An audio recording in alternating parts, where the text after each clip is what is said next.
지금 시각 7시 20분입니다. KBS.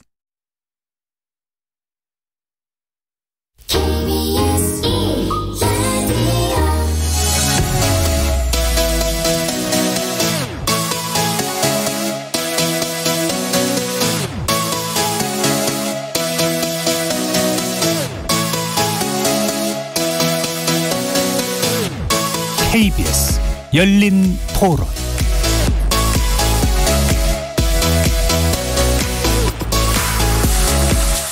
안녕하십니까. KBS 열린 토론 정준희입니다. 불소화 뭐라고 들은데 그게 없어서 삼성의 이재용 그 사람이 건너갔다고 지금 일본에. 어쨌든 서로 손해 보는 것 같고 좋아지기를 바라야죠. 아베의 총선을 염두에 둔 전략이다 이런 얘기가 있지만 차분하게 대응하는 건 맞는데 다소 감정적이더라도 일치된 모습으로 우리의 어떤 이제 입장을 나타내야 될 상황이라고 생각을 해요. 자기 나라 이익을 위해서 그냥 행동을 하는 것 같고 우리나라도 이제 수입을 못하는 거 아니에요. 그걸 통해서 우리가 수출을 해야 되는데 수출도 못하게 되고 이번 기회에 그런 일본에 대한 의존도를 줄여야 되는 거 아닌가요? 일본에서 이야기하는 그 논리가 있을 거라고요. 그런 것들을 잘 파악하고 그 논리에 우리도 논리로 대처해야 되겠죠. 대처를 잘했으면 좋겠는데 너무 국민 감정만 내세워가지고 하는 건 별로 효과적이지 않을 것 같아요.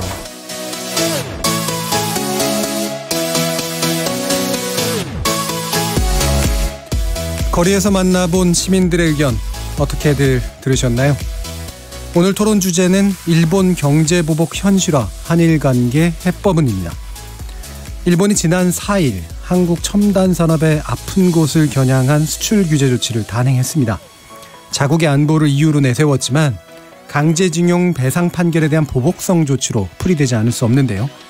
과거사 문제에 통상을 끌어들인 일본의 조치에 대해 일본 내에서도 비난 여론이 없지 않지만 일본은 추가 조치를 예고하는 등 강경한 모습을 보이고 있습니다. 이로써 사상 최악으로 치닫고 있는 한일 관계는 과거사, 국내 정치, 외교, 경제가 얽혀서 점점 더 풀기 어려운 고차 방정식이 되고 있는데요. 지금 우리에게 필요한 해법이 뭘까요? 오늘 문재인 대통령은 일본에게 더 이상 막다른 길로 가지 말라고 경고하면서 또 외교적 해결 노력에 최선을 다하겠다고 밝히기도 했습니다. 한일 관계를 풀 해법, 여야 외교의 일본통 의원 두 분과 토론해 보겠습니다. KBS 열린 토론은 여러분들과 함께 만듭니다. 문자로 참여하실 분은 샵 9730으로 연락해 주십시오. 단문은 50원, 장문은 100원의 정보 이용료가 붙습니다. KBS 모바일 콩, 트위터 계정 KBS 오픈을 통해서도 무료로 참여하실 수 있습니다. 청취자 여러분이 KBS 열린 토론의 주인공입니다. 날카로운 의견과 뜨거운 참여 부탁드리겠습니다. KBS 열린 토론 지금부터 출발하겠습니다. 살아있습니다. 토론이 살아있습니다.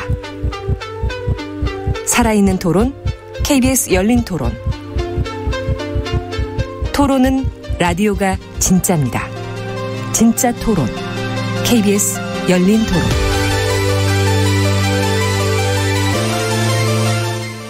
자, 그럼 오늘 토론 함께해 주실 여야 의원 두 분 소개해드리겠습니다.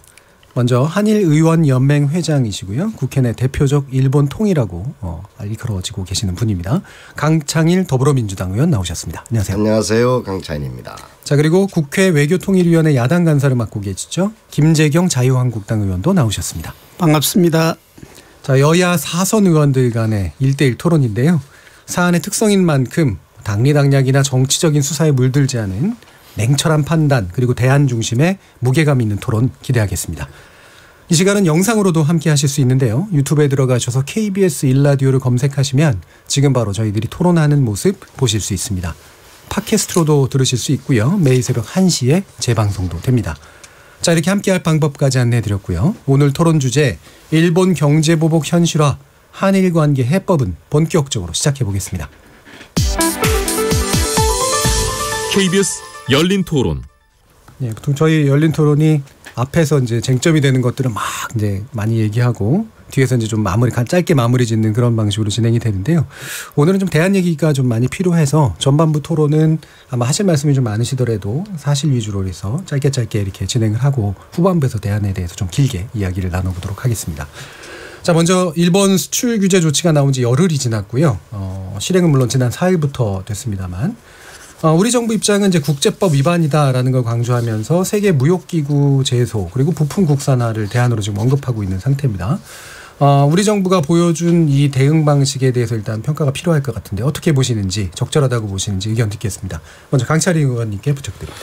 예, 우리 한국 정부에서 내놓은 대안들이 뭐 WTO 제소뿐만이 아니고 여러 가지 대응 방안 내놓고 있지 않습니까? 우선은 이 기회에 한국의 이제 경제 체질을 를 개선하자 뭐 이런 식의 대안도 나오고 있고 또 그건 기업 체수들은 고민들을 하고 있죠. 그리고 뭐 이 WTO는 뭐 하나의 그 절차 그는 이 자유무역 거기에 위반되는 게 아니냐 해서 제소하고 있는 거고요. 뭐 다각적으로 지금 정부에서 노력을 하고 있다. 이렇게 생각하면 될 거예요. 예.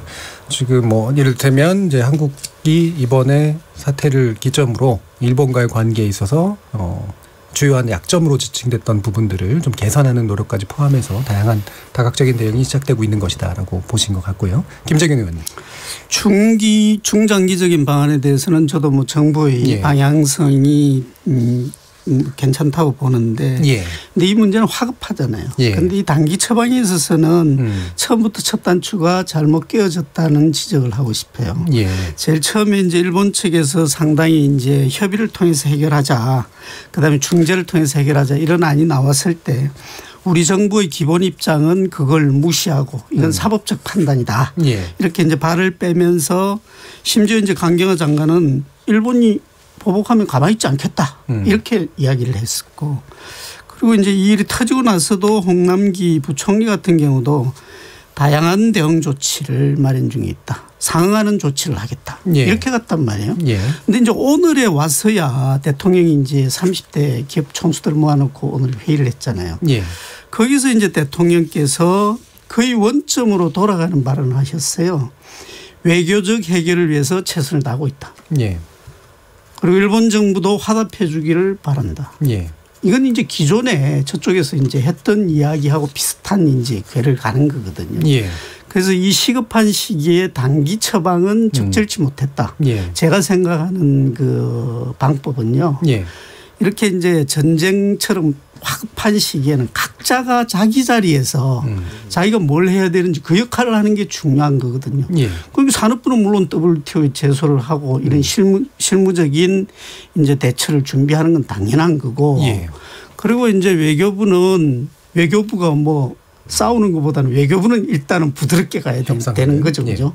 그리고 이제 그보다 더 중요한 것은 아베 수상이 전면에 나섰는데 그럼 우리 대통령은 어떻게 이걸 대처할 것이냐. 청와대 차원의 정말 고민이 필요했었는데 그런 부분에 대해서 시기를 놓친 아쉬움이 있다. 이런 지적을 하고 싶습니다. 그 시기라고 하는 게 가장 적합한 시기는 언제쯤이었다고 보시는 건가요? 그때 이제 아베가 뭐라고 이야기를 하면 그 이튿날쯤은 우리도 이제 거기에 대응하는 무슨 이야기들이 나오고 해야 되는데 그 이제 안 나온 건 아니에요. 아까도 말했지만 거의 뭐 불에 기름을 붓는 듯한 발언으로 일관하다가 이제 와가지고 이제 사태가 점점 심각해지고 피부로 이제 가까이 다가오니까 대통령께서 이렇게 이제 원점으로 돌아간 듯한 이런 이야기를 해서 오늘부터 이제 새로운 무슨 분위기가 시작되는 건가 하는 뭐 이런 생각마저 들게 한다는 거죠. 그럼 보복 조치가 가시화되기 이전에 됐어야 된다라고 보시는 건가요? 시기가 좀 늦었다. 알겠습니다. 저기 몇 가지 있는데 우선은 팩트 문제인데 원점으로 돌아갔다는 얘기는 잘 말이 안 돼요. 뭐가 원점으로 돌아갔는지 그리고 일일이 아베 수상이 한마디에 대응하는 것도 그것도 이 속 좁은 꼴불견 산업죠. 단 하나 이제 중재안 문제는 또 다른 부분이에요. 중재안 부분은 이건 기업과 개인과 기업 간의 그 민사 소송이었거든요. 이런 문제가 어떻게 중재안에 들어갈 수 있겠느냐 이 얘기예요. 그래서 전부 다 중재안에 부정적 반응을 보였는데 이제 지난번에 이제 그 6월 그 중순에 발표했지 않습니까? 그 양국 기업이 기업이 기금을 출연하는 객출해서 한다고 하면은 그때 뭐 중재안 얘기는 수용할 수도 검토하겠다. 신중한 검토하겠다. 이런 식의 과정에 그대로 일본이 도발적으로 공격적으로 나왔잖아요. 그런데 솔직히 해서 잘 이해가 안 돼요. 저도 뭐 일본 뭐 유학도 했고 뭐 일본의 지인들도 많고 정치들을 만나고 다니는데 이게 도저히 상식적으로 이성적으로 지금 아베 총리가 어떻게 그런 식의 초강경 그 도발적인 공격적인 그 대책을 내놨는지 잘 이해가 안 돼요. 그래서 거기서 우리 한국 정부는 아까 늦었다는데 그렇지 않습니다. 한국 정부는 작년부터 늘 이 문제 고민을 해왔어요. 그런데 몇 가지 원칙이 있어요. 이거는 한 국가로서는 원칙을 지켜야죠. 저쯤 일본과는 투트랙이었다. 투트랙을 역사와 미래, 과거와 미래를 구분해서 투트로 가자. 정치와 역사 좀 나누어서 투트로 가자. 과거는 과거대로 정리해 나가면서 이 원칙 하나. 다음에 또는 피해자 보호 문제가 있어요. 피해자 보호죠. 피해자 위안 박근혜 대통령 때 그 이명박 누구하고 얼렁뚱땅 해가지고 맺은 게 위안부 합의 아닙니까? 할머니를 돈 100억 가지고 그대로 더욱더 욕되게 해버렸거든요. 그래서 아무도 수용 못하고 그때 대통령 후보들이 전부 다 이거는 파기해야 된다 이런 거였거든요. 국제법적 그 전혀 구속력이 없는 그 내용이에요. 그러니까 우리는 그걸 정리해 나가야죠. 정리해 나가는 것이고 뭐 요즘 잘 이 양승태 대법원의 사법농단 아닙니까? 이게 대법원 판결이 2012년에 내렸어요.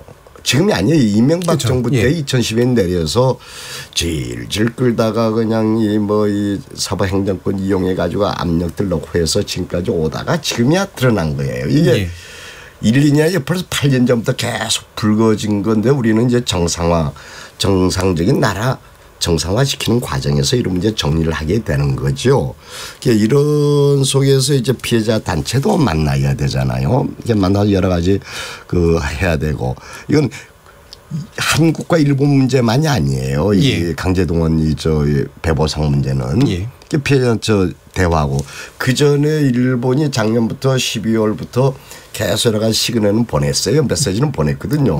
그래서 아주 한국 정부에서 열심히 준비했어요. 이런 경우 저런 최악의 경우. 그런데 단 하나 저도 예상을 못했는데 이렇게 성급하게 이렇게 빨리 이런 식의 경제 전쟁이라고 얘기될 정도의 이런 수준의 것을 내놓을 줄은 우리는 생각 못했어요. 왜 못했는가 하니까 하나 이유가 있습니다. 아베 정권에서 여러 차례 얘기했죠. 이 강제 배상 문제에 대해서 매각 절차에 돌입하게면은 그때 가서는 좌시하지 않겠다 이런 식의 몇 차례 경고는 있었어요. 아직 매각이 안 됐어요. 앞으로 3, 4개월 걸립니다. 그런데 그거 하기 전에 그냥 후딱 이렇게 나온 거예요. 그러니까 도저히 이게 상식적으로 이해가 안 돼요 지금. 어떤 속내가 뭔지를 모르겠어요 지금. 좀 더 관찰해 봐야 되겠습니다. 김재규 의원이 보시기에는 시기적으로 지금 보복 조치가 가셔야 되기 이전에 한국 정부가 어떤 조치를 충분한 대응의 시간이 있었다. 우리 강 의원님과는 견해가 다른 부분인데요. 일단 1월 9일 날 일본 정부에서 공식적인 협의 요청을 우리 정부에 했습니다. 그런데 우리 무대응을 일관했죠. 그리고 이제 5월 20일은 중재위원회 제3국에 설치하자는 제안도 했고요. 그리고 올 1월 달쯤에는 일본 언론에서 이 무역 보복 지금 하고 있는 이 조치에 대해서 우리한테 이 경고 시그널 비슷한 보도들도 있었던 거예요. 그래서 우리 정부도 일본 측 흐름을 전혀 몰랐을 리가 없고 우리 기업들도 거기에 대해서 상당히 우려하면서 나름의 고민을 해왔던 걸로 그렇게 알고 있습니다. 알겠습니다. 자, 그러면 강창일 의원님께서도 이게 아베 총리가 이런 식의 조치를 원래 이제 매각 결정도 나오지 않은 상태에서 이렇게까지 하리라고는 기대하지 않았던 이제 그런 상태인데 그럼 속내가 뭔지 잘 모르겠다라고 이제 얘기는 해주셨습니다만 짐작해 볼 만한 부분들은 뭐가 없을까요? 예를 들면 선거에 유리해서 그럴 거다라든가 이런 식의 관측들이 나오는데 처음에는 저희들도 이제 그렇게 나왔을 때는 이거 이번 참여연 선거가 있지 않습니까? 한국 때리게 되면 인기가 올라가거든요. 그래서 한국 선거용인가라고만 생각해서 참여연 선거 끝나면 뭔가 이제 또 대화가 될 것이다. 이렇게 생각했는데 최근에 나오는 건 반드시 그것만도 아니지 않느냐. 그게 왜 그러냐. 역지사지적 입장에서 일본 입장에서 이해하려고도 이해가 잘 안 돼요. 그래서 제가 이거 비성적이고 이 상처로 이해가 안 된다는 말씀을 드리는 거거든요. 그런데 그래서 이제 1, 2주 좀 이 참여 선거 끝난 다음에 어떤 시기 것인지 지금 아베 정권의 속내 일본의 고노타로 외상도 잘 몰랐다는 얘기거든요. 다음에 그 일본의 그 한일 의원연맹, 이란 의원연맹이 있어요. 한일 의원연맹이 파트너가 있어요. 그 외교 포럼하고는 다른 단체거든요. 일본 측이나 한국 측이나 우리는 한국과 일본이 사이 좋아야 국가 이익이 된다. 이런 차원에서 참 몇십 년 된 이 의원 단체인데 파트너가 이 사람들을 잘 몰라요. 잘 몰랐어요. 그 사람들 그분들도 곤혹스럽고 일본 정가도 일본 정가도 곤혹스러운 거예요. 저희들도 곤혹스러워. 그러니까 아베 총리와 그 측근의 몇몇 우경화된 강경파 정치인 몇몇 사람이 주도해서 부탁 발표한 게 아닌가. 뭐 이런 식의 느낌을 갖는데 조금 더 살펴봐야 되겠어요. 이게 진짜 한국하고 적대적 관계로 갈 것인지 이 이른바 이것을 이 정도로 해서 이제 경제전쟁 무역전쟁 차원으로 그냥 갈 것인지 이거는 좀 더 그런데 한국 정부는 단단하게 이거는 믿어주셔야 되는 게 한국 정부는 작년 말부터 시작해서 쭉 이런 경우 이런 변수 쭉 해서 준비는 있었다. 많이 해왔다. 해와서 이제 하나 둘씩 대응책이 나오고 있다. 이렇게 생각하고 있습니다. 김재경 의원님 어떻게 보시나요? 어쨌든 일본이 이런 조치에 대한 그 배경은 뭐 여러 가지 참여연 선거 단기적으로는 아마 그런 효과도 분명히 있을 겁니다. 그런데 그 일본 여론은 더 나빠졌다는 게 이제 보도가 되고 있잖아요. 그래서 별로 효과는 없는 걸로 밝혀졌고 그리고 이제 일본이 이 제시하고 있는 여러 가지 이제 방법들 이건 이제 단기적으로는 어쨌든 일본 자유무역의 질서를 해치고 WTO에도 이제 반하는 걸로 아마 국제사회에도 그렇게 그 공감대가 있는 것 같아요. 근데 이제 이게 자꾸 길어지게 되면은 이제 법적인 분쟁 절차로 가게 될 것이고 국제 여론전이 이제 펼쳐지지 않겠어요. 그렇게 되었을 때는 우리로서는 참 불행한 일이지만 한일 청구권 협정 그 조항 1965년 거기서 비롯되었고 그다음에 이제 일본 측에서는 그 조항에 근거해서 협의 요청이라든지 중재위원회 설치라든지 이런 걸 이제 법 절차에 따라 자기들은 제안을 한 바 있다. 뭐 이런 식으로 이제 자기들 그 명분을 정당화하겠죠. 그래서 장기적으로 갈 경우에 대한 이제 명분 쌓기를 하고 있는 걸로 봐서는 일본이 그렇게 간단하게 참여연 선거 끝나고 나서 뭐 이걸 이 태도를 돌변해 가지고 뭐 화해하자 이렇게 나올 것 같지는 않고요. 그런데 이제 가장 고민스러운 부분 중에 하나가 어쨌든 지금 현재 우리가 한미일 삼각 공조가 안보든 경제든 굉장히 의미가 있는 거 아니겠어요. 삼국에 다 의미가 있는 건데 근데 이제 미국 입장이 어떤 건지 미국은 지난 2월 달에 저희들이 이제 국회의장하고 가서 그 국무장관실에서 이제 부장관을 비롯한 비건 등등과 이제 대화를 하는 과정에서 그때 이제 어제는 비핵화가 주된 거였음에도 불구하고 일본하고 한국이 관계가 좀 좋아졌으면 좋겠다라는 그런 이야기가 나올 정도로 미국도 줄곧 이제 긴장하면서 이 관계를 지켜보고 있었던 겁니다. 있었는데 그래서 이제 그럼에도 불구하고 미국의 그런 우려하는 그런 걸 분명히 일본도 알고 있을 텐데 이렇게 이제 초강경으로 선회를 한 그 배경에는 오늘 이제 어떤 전문가도 그리 이야기를 했던데 아마 우리보다는 미일 간에 좀 더 깊이 있는 공감이 있지 않았을까. 그렇다고 보면 이 문제가 단기적으로 해결되기 쉽지 않을 거라고 보는 거죠. 그렇게 되면 강한 사람과 약한 사람이 싸우게 되면 약점은 서로가 너무 잘 알고 있는 거거든요. 일본과 미국은. 이게 제가 이제 그제 이런 비유를 했는데 세상에서 소송 중에서 제일 무서운 소송이 이혼 소송입니다. 서로의 상대를 너무나 잘 알고 있는 사람끼리 이기기 위해서 상대의 약점을 공격하는 거잖아요. 만약에 일본과 우리가 싸우게 되면 이제 경제전쟁에서 그런 거거든요. 이번에 세 가지를 딱 정확하게 집었지 않습니까? 그러니까 서로가 서로의 약점을 너무 잘 알고 있는 거예요. 이런 싸움에 있어서는 절대로 시간이 갈수록 약자가 불리한 겁니다. 그런데 이제 우리는 일본이 뭐 옆 동네고 옛날에 역사적으로 우리가 이제 피해를 입은 그런 게 있기 때문에 일본은 우습게 알지만 현실적으로는 일본은 경제 순위가 3위거든요. 우리는 10위가 넘어갑니다. 그래서 상당한 격차가 있기 때문에 이게 절대로 장기적으로 가서는 우리가 불리하다. 그래서 이제 뭐 일본 측의 뭐 속내가 뭔지는 저도 정확하게 짚을 수는 없어요. 그렇지만 이게 길게 가서는 우리한테 피해가 더 크다. 그러니까 짐작컨대 이제 미일 간의 뭔가 묵인, 즉 미국의 묵인이 있지 않았으면 이렇게 안 했을 것 같고 그럴 경우에만은 길어질 것이기 때문에 길어지면 이제 우리의 입장에서는 굉장히 좀 안 좋아진다라는 이제 그런 말씀이신데요. 그러니까 이렇게 저 두 개로 나눠서 얘기합시다. 한국이 컸어요. 옛날에 예전보다 50, 60년대, 70년대 경제 종속 경제라고 그랬죠. 그런데 이제는 협업 분업 체제예요.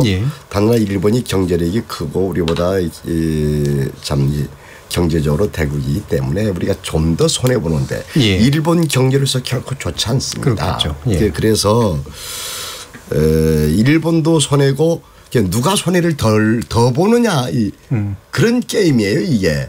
우리는 둘 다 이익 보는 장사를 하자 이건데 거기는 누가 손해 더 보느냐 이런 식으로 나오면 안 되는 것이고 우리가 좀 더 손해 볼 수가 있어요. 이것을 우리는 전화위복 기회로 삼아야 되는 이런 하나 문제가 있고요. 너무 이 어리광 부렸다고 할까 그 일본의 그냥 국가 간의 관계 어떻게 될지 모르는데 그 기업들도 좀 문제가 있다고 봐요. 왜 그 전부 100% 거기에서 소재를 구입하는 꼴로 만들었느냐. 단기 이익이 있으니까. 그래서 이제는 그런 체질 개선, 경제 체질 개선하는 기회로 삼아야 된다 이렇게 생각을 하고 있고요. 다음에 미국 문제는 이렇게 생각합니다. 그전에 트럼프 정부 이전에는 미국이 엄청나게 이 한일 관계에 개입을 했어요. 위안부 합의도 그렇게 해서 위안부 합의도 그렇게 해서 이제 뭐 저는 내용을 잘 압니다. 그때 뭐 이병기 그 실장도 이거는 우리가 하고 싶어서 한 게 아니고 미국에서 그냥 강력하게 해서 했다 뭐 이런 일본 측도 그런 얘기하고요. 그런데 트럼프 대통령 같은 미국 우선주의거든요. 미국의 이해관계가 없으면은 이런 데 개입하지 않습니다. 이제 북핵 문제 뭐 이걸 하고 이제 근데 단 하나 실무자선에서는 아이 좀 사이 좋으셔 이 정도지 깊게 개입은 하지 않아요. 그런데 지금 이제 반도체 문제가 나오는데 한 예를 들어서 미국의 기업이 여기에서 손해를 본다 문제가 생긴다 하면은 그 미국은 개입합니다. 한 예를 들어서 이거예요. 자 반도체 소재는 일본에서 갖고 오죠. 완제품은 우리가 만들죠. 이제 한국의 완제품은 일본에도 팔고 미국에도 팔고 있어요. 그러니까 이게 완전 패배 승리가 없고 다 손해보는 장사다. 이거 하고 미국이 한일에서 애플사가 이 반도체 한국에서 반도체 수입하는 나라가 이 기업이 손해본다면 미국은 개입할 거예요. 이거는 미국 우선 트럼프 정부의 미국 우선주의에도 부합하기 때문에 개입할 것이다. 그러니까 한국이 모든 외교적 노력을 다해서 미국하고도 대화를 해야 돼요. 일본이 좀 이거 좀 상식이 이해 안 되는 이런 대책을 내놨는데 이게 미국도 손해고 일본도 손해고 한국도 손해다. 물론 한국이 좀 더 손해 볼런지도 모르겠는데 이렇게 해서 이제 그래서 이제 대화 미국 또 좀 가운데 나서도록 하는 게 좋죠. 그래서 지금 그 일본이 얘기하고 있는 게 그러니까 한국을 화이트리스트에서 제외하겠다라는 얘기를 하는 이유가 이런 사린가스까지 이제 운운하면서 한국으로 수출되고 있는 소재가 결과적으로는 이제 대량 살상 무기에 활용될 수 있는 방식으로 또 북한에 유출될 수 있다라고 하면서 이제 북한 문제를 가지고 왔고, 근데 이제 비슷한 시기에 이제 미국 같은 경우 물론 동일한 얘기는 아닙니다만 한국이 이제 미국과의 대북 제재 공조를 잘 유지하고 있다라고 하는 이제 얘기가 나와서 이 일본이 이것을 끌어들이고 있는 이유가 좀 말이 된다고 생각을 하시는지. 김재경 의원님. 그렇게까지는 생각을 하지 않습니다. 그런데 이제 우선 우리가 경제적인 최근 이 손익관계를 잠깐 좀 분석을 해보면 예. 우리나라도 굉장히 경제와 기술이 많이 발전했어요. 예. 우리가 제조업 수출은 세계에서 6등을 근 한 7, 8년 하고 있습니다. 그런데 부품 소재만 떼어서 우리가 수출 순위를 매기면 그것 역시 세계 6등이에요. 예. 그러면 우리도 원천 기술 굉장히 이제 강해졌다는 이야기거든요. 예. 그럼에도 불구하고 대일 무역 적자가 그 지난 이제 그 수교 이후부터 작년까지 54년 동안 이 700조가 넘어가고 지속적인 적자였습니다. 작년만 해도 27조입니다. 예. 그런데 1년에 우리가 무역 흑자를 갖다 110조 정도 내는 나라인데 일본에는 20조 적자를 볼 정도로 예. 역시 그래도 이제 밉지만 어쩔 수 없는 이게 현실인 거예요. 예. 그래서 이 원천 기술이 우리가 일본에 이제 이 기대고 있는 이런 상황에서 장기적으로는 아까도 투자해 가지고 뭐 대안을 마련하고 하는 건 당연히 해야 될 거지만 지금 이제 급한 불은 지금 발등에 떨어져 있는 거고요. 예. 그리고 이제 아까 미국 이야기 이제 나왔는데 북한 문제까지 여기에다가 끌어들이는 것은 제가 보기에는 아베 총리나 일본 정부에서 거기에 대한 무슨 명확한 증거를 내놓을지 모르겠는데 그러니까요. 예. 저는 뭐 좀 성급했다. 예. 그리고 이제 자기들이 그걸 내놓지 않으면서 이렇게 한다는 것 자체가 우리 국민들 감정을 너무나 이제 자극하는 부분인데 예. 그건 뭐 일본 측에 대해서 저는 뭐 강한 비난을 하고 싶은 입장이고 예. 그리고 이제 미국과 일본의 공조는 우리가 이제 북한에다가 뭐 제재 위반을 했다는 그런 것 때문에 그 공조가 있는 게 아니잖아요. 예. 기본적으로는 미국하고 일본하고 우리의 그 공조 체제였던 거죠. 네. 그리고 이제 미국은 여전히 중국과의 관계가 있기 때문에 네. 우리나라뿐만 아니라 일본도 의식을 해야 되고 그리고 이제 그 삼각축 중에 두 나라가 이렇게 사이가 나쁘게 오래 가기를 원하지는 않는 겁니다. 분명히. 네. 네. 그래서 그거는 제재 문제와는 상관없이 네. 미국 입장도 답답하고 빨리 풀리기를 정말 바라겠죠. 그런데 네. 저는 어느 시점인가 이걸 그래야지. 뭐 공개적으로 할지 아니면 수면 아래에서 할지 모르겠지만 미국이 분명히 이게 잘 안 풀리면 나서 줘야 예. 되고 나설 예. 거다라고 예상은 합니다. 예. 그럼 지금 이제 그 일본이 정말 이해가 안 되는 행동을 계속하면서 추가 조치까지 이제 예고가 된 측면도 있는데 일단 18일까지 기한을 잡았잖아요. 그리고 그 이후에 이제 제대로 진행이 안 되면 추가적인 조치로 나설 거라고 예상되고 있는데 어떤 것들이 추가 조치 카드로 그러니까 이제 그 백색 국가 거기서 제외한다. 뭐 예. 그러니까 이게 자기네는 이제 수출을 국내용이다. 국내에서 수출 문제에서 정비하고 있다 이런 차원으로 얘기하는데 그렇게 하죠. 지금 아베 총리가 이런 게 앞뒤가 잘 맞지 않는 부분이 참 많아요. 그러니까 말도 계속 바뀌고 있고요. 네. 예, 처음에 뭐 경제 보복이라고 했다. 이번 강제 동원 피해자 문제에 대한 그 사법 판단에 대한 한국이 반응이 없기 때문에 이렇게 했다. 이런 식으로 얘기하다가 예. 최근에는 뭐 한국에 만든 반도체가 예. 북한에 뭐 이 군사용으로 활용돼서 이제 나가고 있다. 예. 전혀 근거 없거든요. 근거를 대면은 예. 계속 왜 이렇게 좌충우돌하지 왜 이렇게 그냥 앞뒤가 안 맞는 얘기를 하지. 그러니까 지금 일본의 여론이 아주 안 좋습니다. 그 근거라고 된 게 이제 조원진 의원이 요구한 자료를 보니까 그런 위험이 있다, 가능성이 있다라고 조선일보에 보도된 걸 근거로 또 상관이 그래요? 예, 예. 그런데 그래서 그런 식으로 이제 변명. 일본에서 이제 뭐 아사히 신문 사설이면 경제계도 이거 안 된다. 뭐 이런 식으로 나오고 있지 않습니까? 대부분 아주 극우화된 그 언론 빼놓고는 대부분 비판적이에요. 예. 이게 둘 다가 싸우면 또 둘 다 망한다. 공멸한다. 뭐 이런 얘기 비판이 많이 있거든요. 그러니까 아마 이런 식으로 이제 이 군사용으로 이제 반도체가 사용되지 않느냐. 북한의 군사용으로 뭐 이런 식으로 자기 변명하는 거지. 그러니까 지금 솔직히 얘기해서 종잡지 못하겠어요. 예, 앞뒤가 잘 안 맞아요. 지금 제재 위반에 대해서는 저도 강 의원님과 전적으로 견해를 같이 하는데요. 이럴 가능성은 있어요. 혹시 우리가 이제 뭐 기업이라든지 국가 차원이 아닌 그런 차원에서 무슨 뭐 그 흔히 이제 일부 언론에서 외국발로 보도한 뭐 석탄이라든지 유류 한적이라든지 이런 게 있었을지는 모르지만 대한민국 정부가 국제 공조와 한미일 이 그 안보 체제가 있는 이 상황 아래서 북한의 제재를 갖다가 이렇게 풀 이유가 없잖아요. 예. 그래서 그거는 일본이 내가 보기에는 왜 저렇게 이게 감정적으로 저렇게 수상이라는 분이 이야기를 했을까? 여기에 대한 의문은 저도 여전히 가지고 있는 거예요. 그래서 이제 우리 이 시민단체나 전문가들이 빨리 뭔가 근거를 좀 제시해야 될 거다. 그렇지 않으면 일본이 이 국제사회 여론에서도 상당히 공궁에 몰릴 우려가 있다. 이런 지적을 지금 하고 있거든요. 그렇죠. 그래서 우리는 그 점을 지금 이제 강하게 이야기해야 돼요. 오늘 이제 대통령께서도 아까 이제 말씀드렸듯이 이 외교적 해결을 위해서 최선을 다하고 있다고 하시면서도 이 정치적 목적 이야기를 하고 아무런 근거 없이 대북 제재와 연결시키는 발언. 이건 결코 바람직하지 않다고 강하게 이 못을 박았거든요. 이렇게 이제 가야 되는 겁니다. 이 부분. 예, 알겠습니다.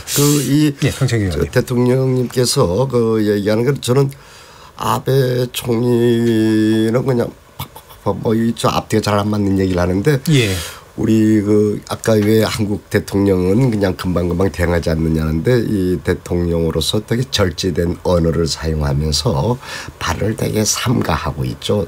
저는 일국의 수장은 그렇게 해야 된다고 생각해요. 그런데 오히려 상대가 그냥 뭐 잘 이해 안 되는 말을 팍팍팍 던져놓으니까 오히려 우리가 당황스럽다는 얘기죠. 지나치게 여당 의원님이시라고 정부 여당을 옹호하시는 바람인데 그 부분은 동의할 수 없습니다. 아까 김정일 의원님 같은 경우 뭐 산업부가 할 일이 따로 있고 외교부가 할 일이 있고 청와대가 할 일이 따로 있다. 각자가 제자리에서 자기 역할을 적게 하는 게 중요합니다. 지금 전쟁인데. 일본의 수출 규제 조치로 시작된 경제 보복, 지금 우리에게 필요한 해법은 뭘지 최악의 관계로 치닫고 있는 지금 한일 관계 국면을 해결할 방안, 후반부 토론을 좀 더 심도 깊게 토론해 보겠습니다. 여러분께서는 KBS 열린 토론과 함께하고 계십니다.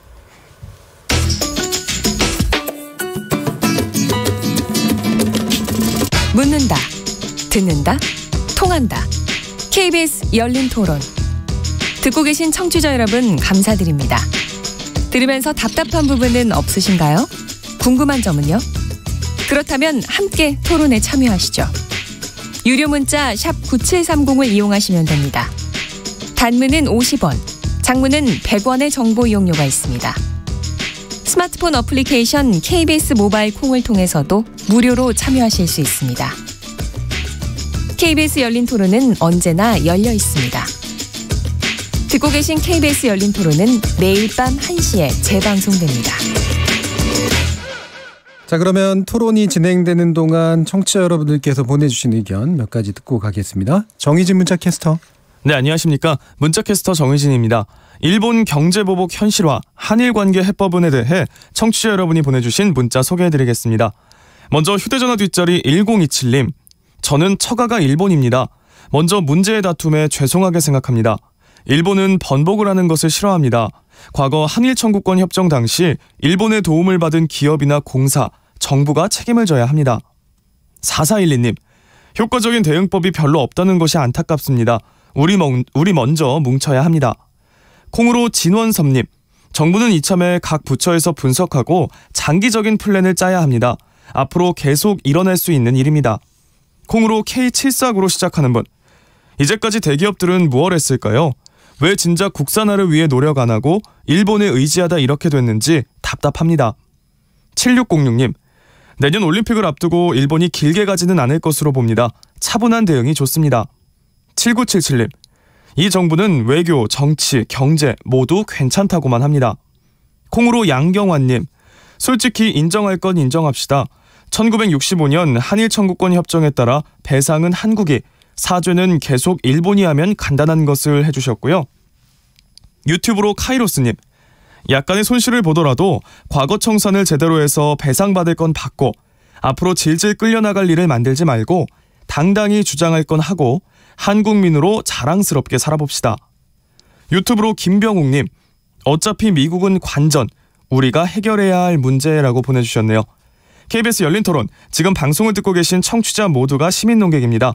계속해서 청취자 여러분들의 날카로운 시선과 의견 보내주세요. 지금까지 문자캐스터 정의진이었습니다. 위해 날 이해시키려고 해봐. 서로의 대화가 하나 되길 기대해. KBS 열린 토론. 자, 그러면 KBS 열린 토론 일본 경제보복 현실화 한일관계 해법은이라는 주제로 여야 중진 의원의 1대1 토론 진행하고 있는데요. 김재경 자유한국당 의원, 강창일 더불어민주당 의원 두 분의 토론 모습 영상으로도 함께 하실 수 있습니다. 유튜브에 들어가셔서 KBS 일라우디오를 검색하시면 지금 바로 저희들이 토론하는 모습 보실 수 있습니다. 후반부 토론 시작하겠습니다. 아까 전반부에서 사실은 드렸어야 될 질문인데 지금 후반부에서는 요거 간단히 짚고 이제 그 대안 관련된 토론을 하려고 하는데요.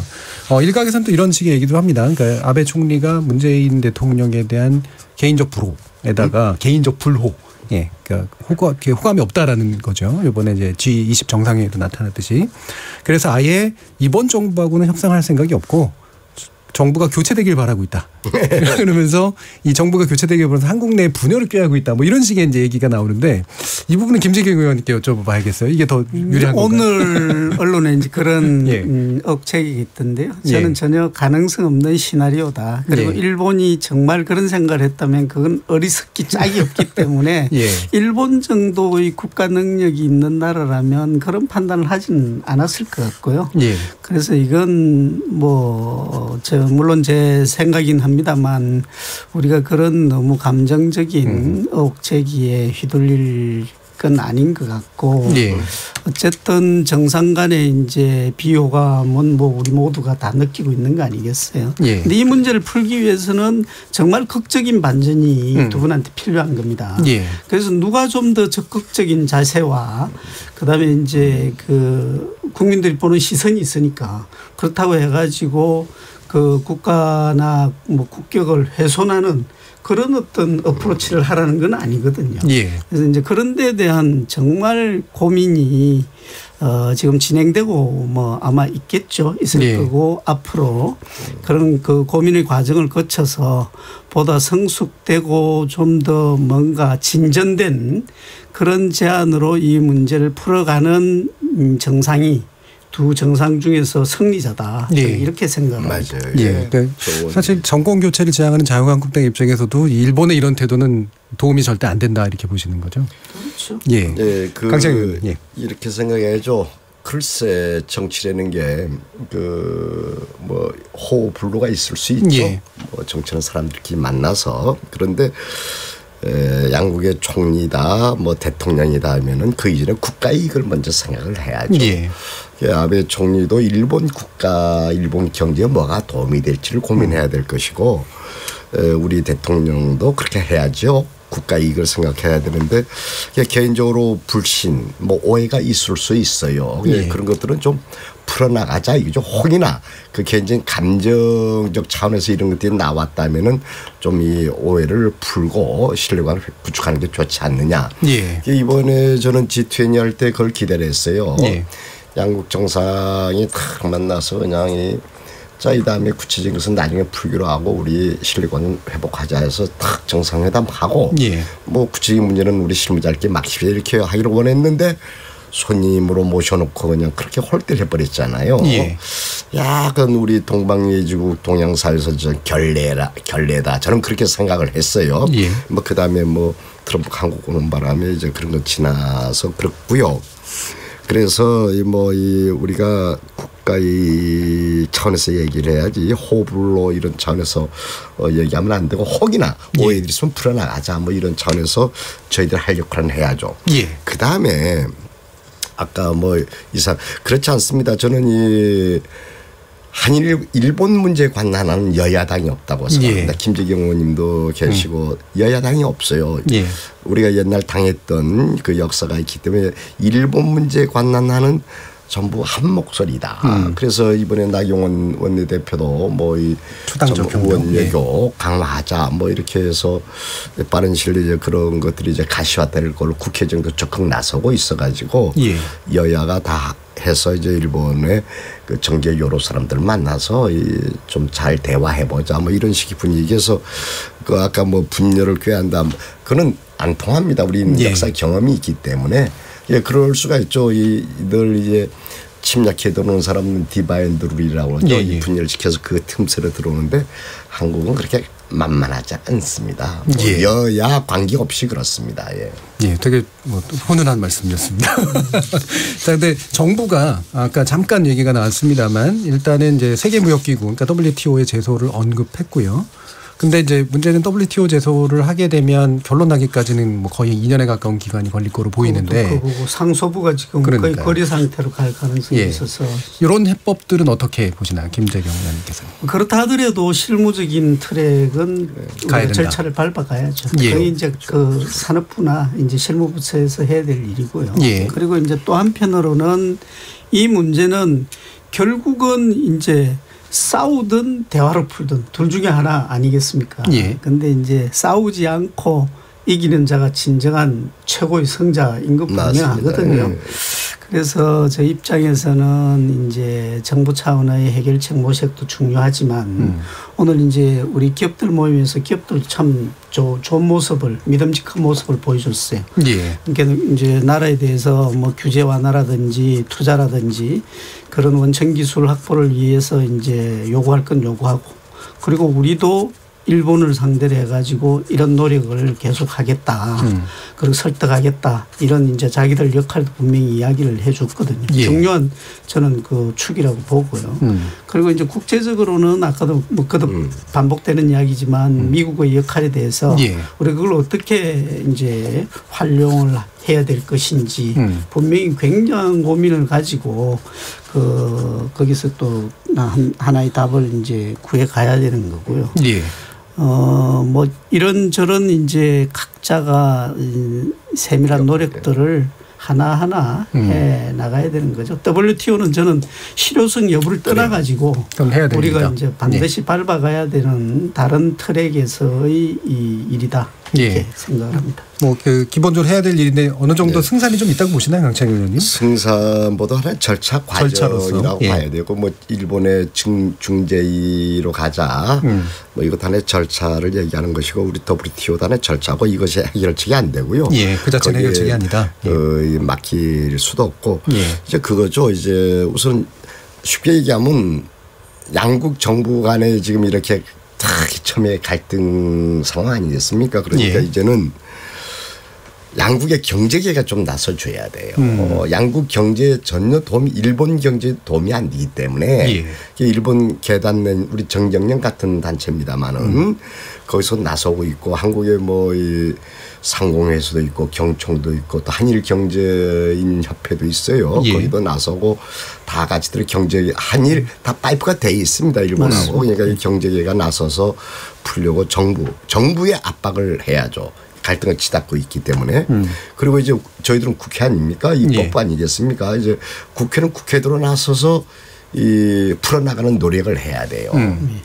그래서 이제 경제계 그리고 국회 그리고 이제 정부 양국 정부에 좀 압박을 해야죠. 풀어야 된다. 이런 식으로 하면서 풀어가는 다음에 이제 한국 정부는 하나 고달픈 게 하나 있죠.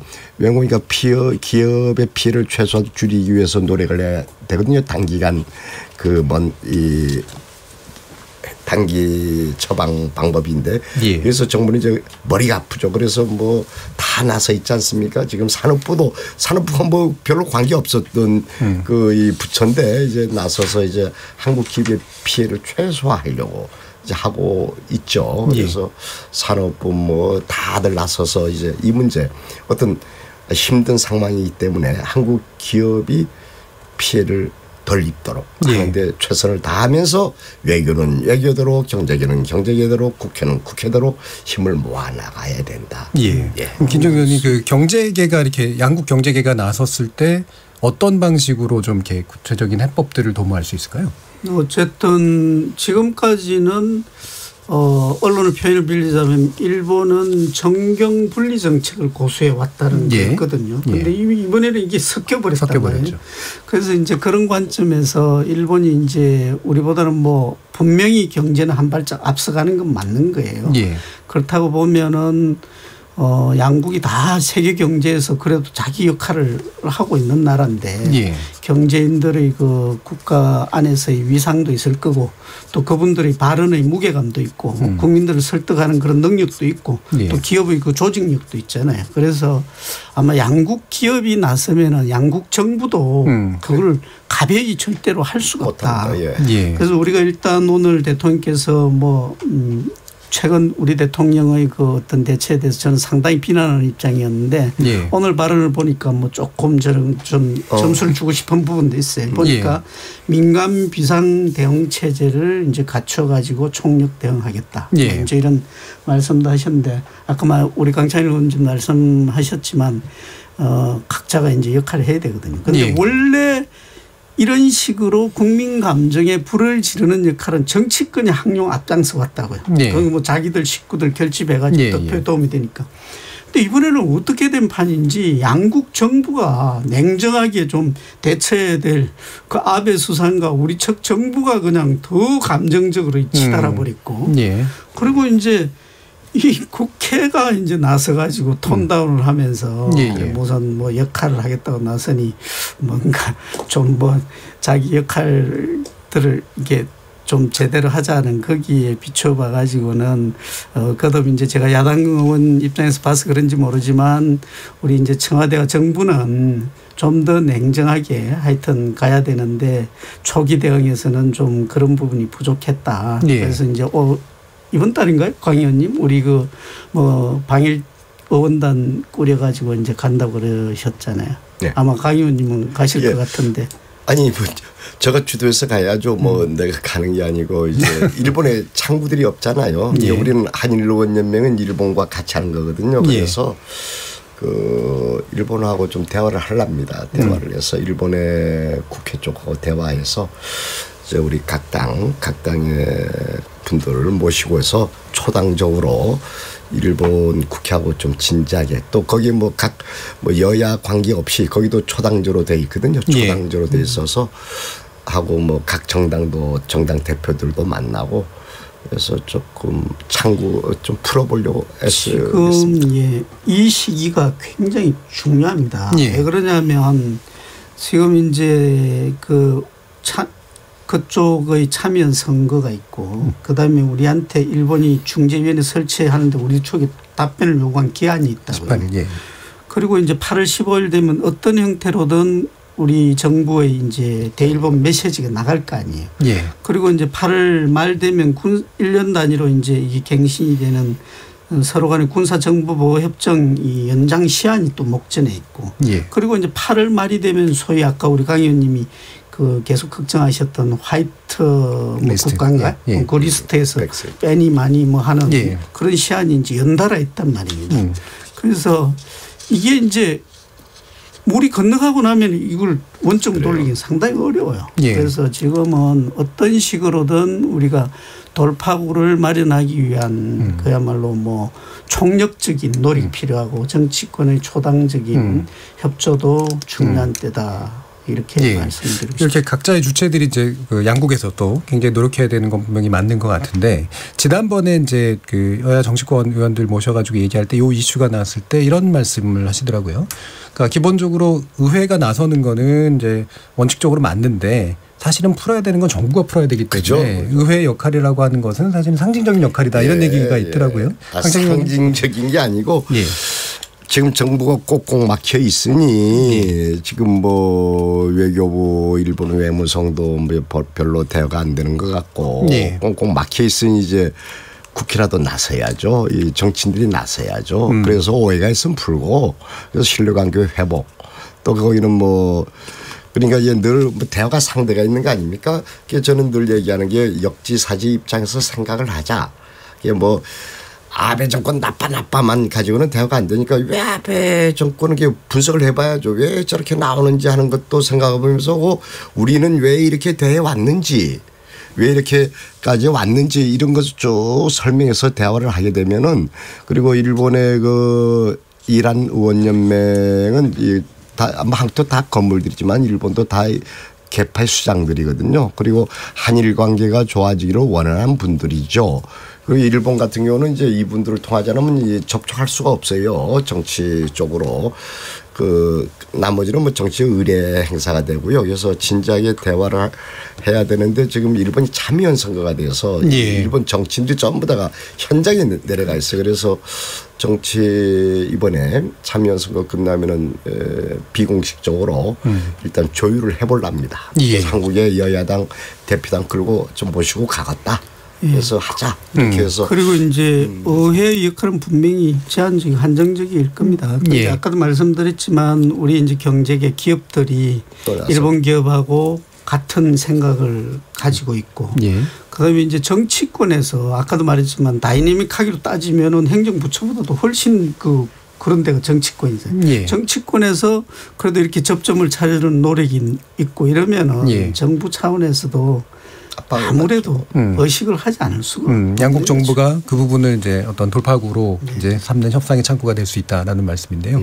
자, 그러면 이제 우리 해법을 논의하기 위해서 또 한 가지 또 논의가 필요한 부분이 이 강제징용 배상 판결, 그다음에 위안부 문제 해결 이 부분이 이제 양국 정부가 이제 굉장히 다른 이제 시각을 가지고 있는 이런 문제인데 일단 한국 대법원의 판결은 그러니까 1960년 한일 청구권 협정이 개인의 이제 청구권까지 소멸시킨 게 아니다라는 이제 그런 판결이었고요. 근데 일본 같은 경우에는 일부에서는 또 이제 90년대를 보면은 개인 청구권이 소멸된 건 아니다라고 인정을 하면서도 결과적으로 이제 약속을 안 지키는 한국 정부 이런 식의 이제 태도를 가지고 있단 말이죠. 여기에 대한 어떤 한국 정부나 한국이 가져야 될 논리라고 하는 건 무엇일지에 대해서 한번 의견을 여쭙고 싶습니다. 김정일 한국 정부, 한국 정부가 됐든 뭐 한국이 됐든 자 이렇게 생각합니다. 참 좀 얘기가 좀 우선은 이번 대법원 판결의 내용을 잘 보셔야 됩니다.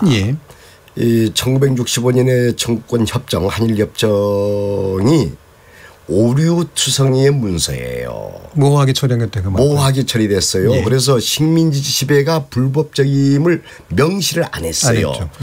그러면서 경제 협력 자금으로 우리한테 돈을 줘놓고 개인과 국가 간의 모든 청구는 다 끝났다. 이렇게 앞뒤가 맞지 않아요. 오류성인 문장이에요.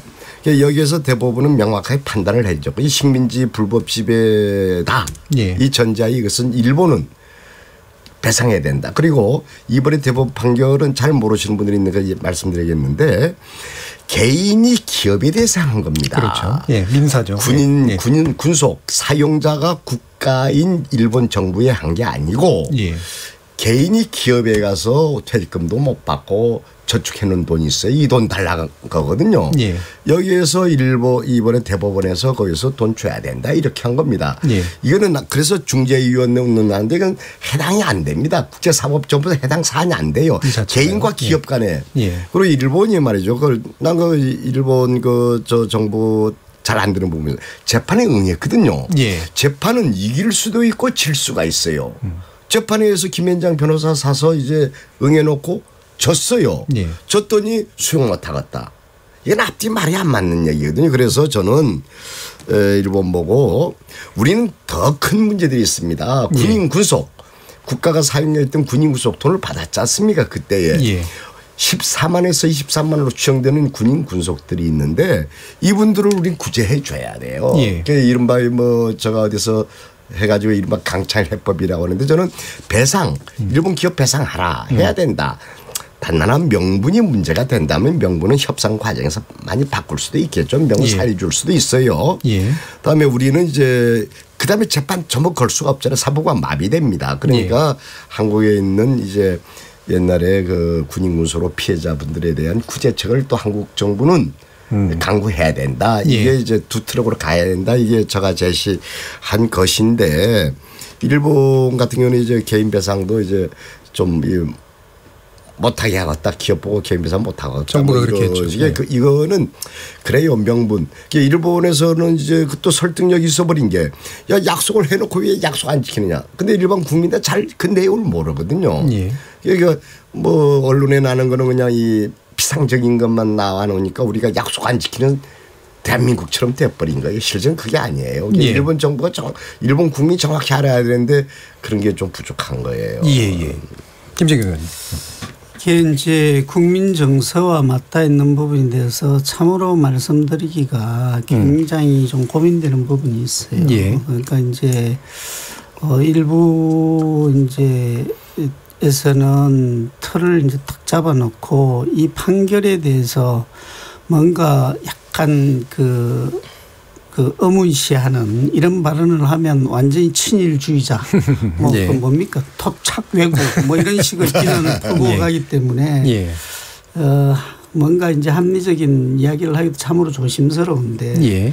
근데 현실은 이제 우리가 현실인 거거든요. 예. 그래서 장단기적으로 저는 이제 좀 우리가 대처를 달리 해야 된다. 우선은 이제 이 경제보복 이거는 어떤 식으로든지 이렇게 풀려고 총력을 다해서 노력을 해야 되고 예. 그게 이제 풀리고 난 뒤에 여전히 이제 남아있는 위안부 문제라든지 그다음에 이제 그 징용 배상 문제는 따지고 보면 이게 이제 일본 최고재판소의 판결 같으면 우리가 뭐 이를 살 것도 없잖아. 예. 일본에서 바로 집행해버리면 되는 거고. 예. 근데 우리 대법원의 판결이고 그러다 보니까 일본에 가서는 또 집행도 못하고 일본 기업이 한국에 가지고 있는 그렇죠. 재산에 대해서 영토 집행을 내에서 하고. 예. 그래서 이제 이런 이 것들이 있다는 것은 어찌됐든 뭔가 이제 국제법이라는 게 있잖아요. 양국 간의 법이 다를 때는. 그래서 이제 거기에 대한 그 절차나 뭐 공론화 과정을 분명히 이제 거쳤을 때 일본에 가서도 이게 이제 효력을 발휘할 수 있는 건데 예. 그건 역시 이제 대화가 필요하고 프로세스가 필요할 수밖에 없는 거거든요. 예. 그래서 이런 데 대해서 우리는 우리대로 이제 정부도 수차 이야기를 했지만은 이게 명분이 있었던 거예요. 예. 뭐 상권 분립이 명확한 민주주의 국가에서 예. 행정부처가 어떻게 법원의 판결에 대해서 이래라 저래라 할 수 있냐. 예. 그 법대로 집행하는 거다라고 예. 이제 이야기를 할 수밖에 없는 예. 우리 이제 행정부처의 입장도 한편으로는 이해는 되지만 그런데 이제 국가 대 국가 간의 관계는 예. 어찌 보면 그건 누구 나라 대법원의 판결인 것이고 그럼 누구 나라와 우리나라와의 관계는 어떻게 할래? 이렇게 놓았을 때 이 국가 전체를 이제 끌고 가는 또 국가 원수의 입장에서는 이게 또 어려움이 분명히 실질적인 있는 겁니다. 보면 다른 게 있다. 그래서 이제 아까도 말씀을 드렸지만 우리가 일본을 한마디로 무력화시킬 수 있는 그런 명분이 있으면 이런 분쟁이 일어났겠습니까? 싸움도 안 되는 거죠. 예. 국제사회에서 일본을 손가락질할 거고 우리는 당당하게 이제 이야기를 할 수 있는데 결국은 이제 양국 간의 이 재판의 효력이라든지 예. 여러 가지 이제 규정 거기다 이제 국민 감정까지 막 뒤섞여 나는 게 예. 복잡해요. 그래서 분명히 장단기적인 대응이 조금 다른 각도에서 마련돼야 된다라는 예. 생각을 저는 가지고 있습니다. 예. 한국당에서 이 강제징용 특별법을 또 얘기가 있었잖아요. 네. 예. 상황의 일종의 타겟책이다. 그러면서 피해자들에게 충분한 배상을 받을 수 있도록 법적 장치를 마련하면서 하지만 이제 징용 판결에 일본 기업의 배상 책임을 한시적으로 면제한다든가 이런 식의 외교적 협상 여지를 좀 만드는 쪽으로 좀 법을 좀 제정하면 어떻겠냐라는 게 일부에서 한국당에서 이제 좀 나온 의견인데요. 어떻게 보세요? 아주 구체화된 이야기가 아니라서 저도 예. 정확한 내용은 모르겠습니다만은 우리 정부가 이제 그 최근에 일본 측에 제안을 했던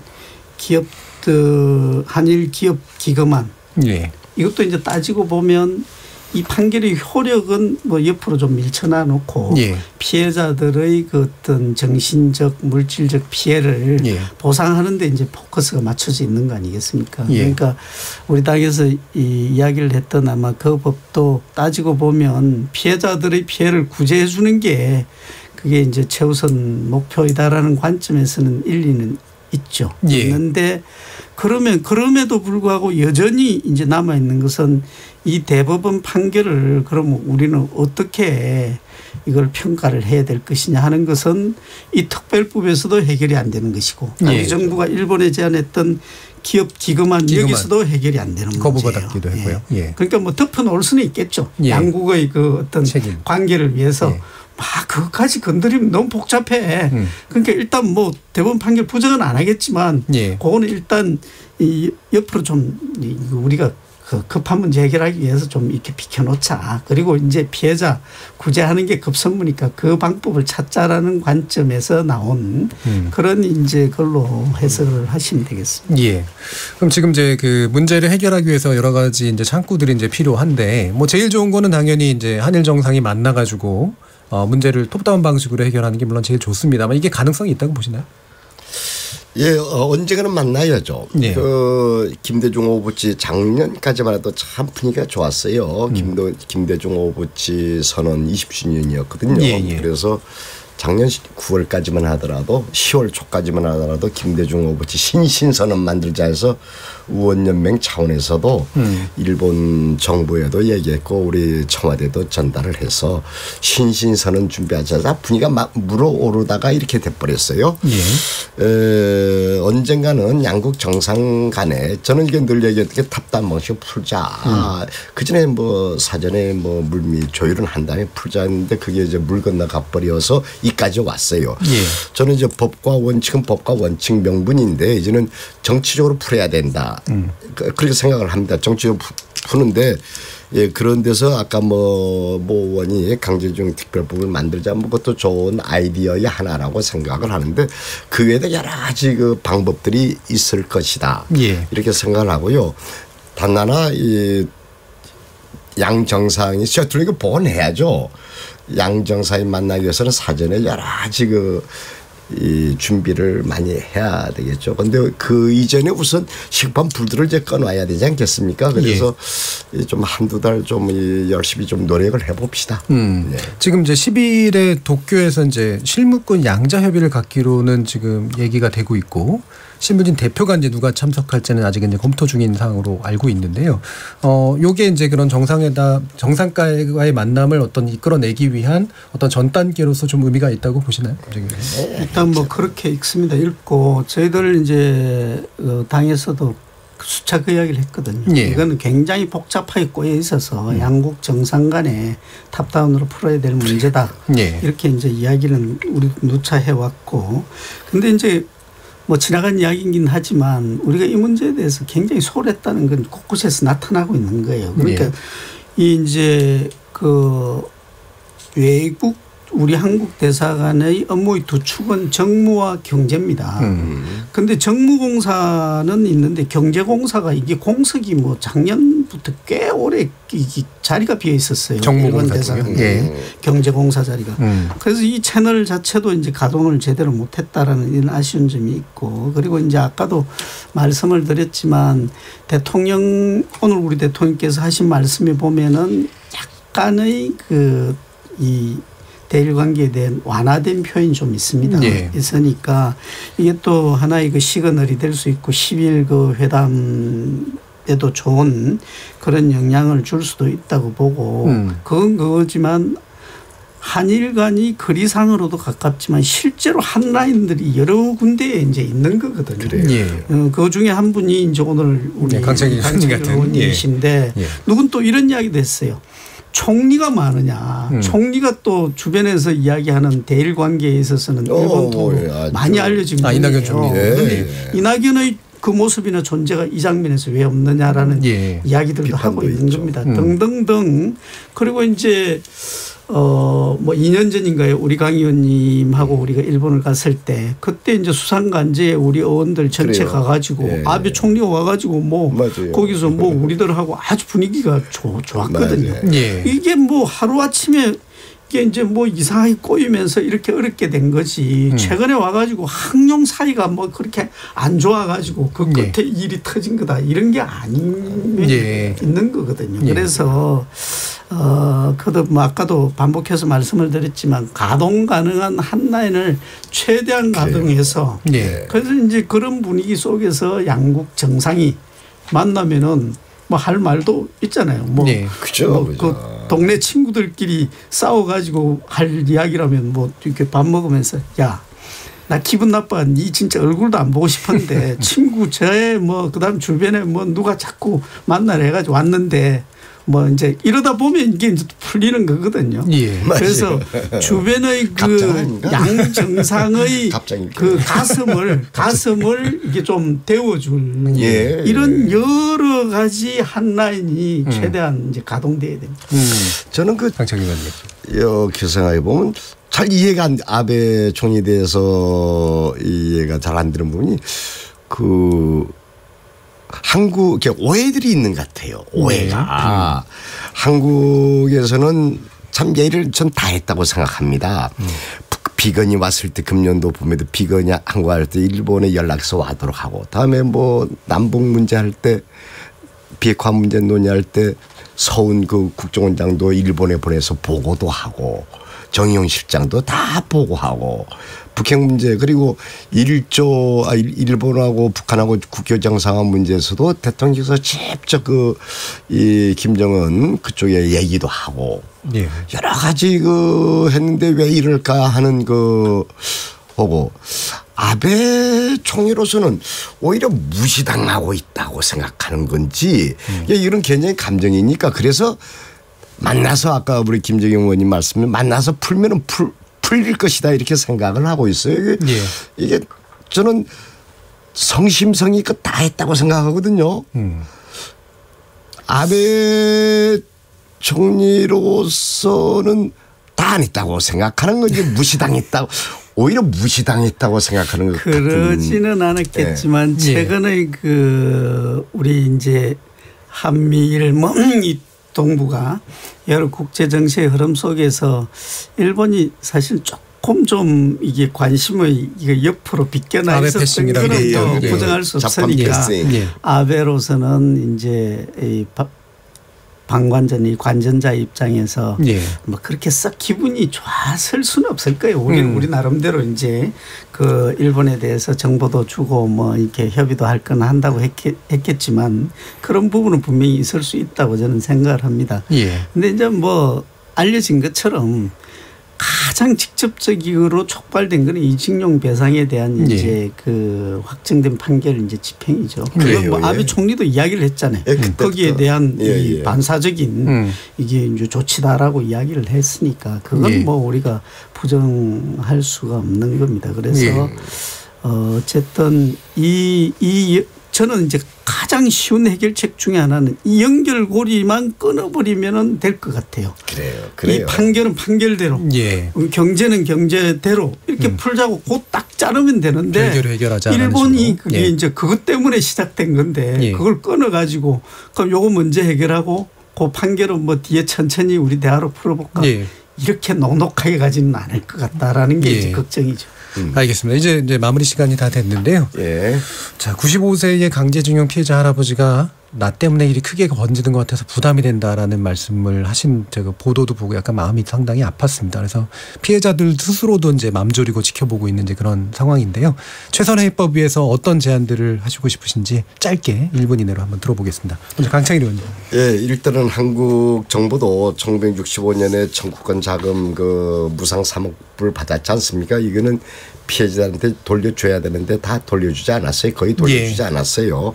이분들에 대한 구제책을 만들어내야 됩니다. 독일 같은 경우는 기억재단 만들어서 그 나치 때에 당한 분들 이제 구제를 해주거든요. 한국 정부가 이제 그런 데에 일말의 책임을 느끼고 적절히 나서서 일제시대 때의 피해자분들에 대한 그 구제책에 나서야 된다 이렇게 생각을 하고 있고 그런 큰 그림을 그려가지고 일본 측에 제시하고 아까 뭐 서로가 이제 명분 싸움을 할 수 있죠. 국가와 국가 간의 문제니까 이거는 실무적 협상을 통해서 충분히 해소될 수 있다고 보고요.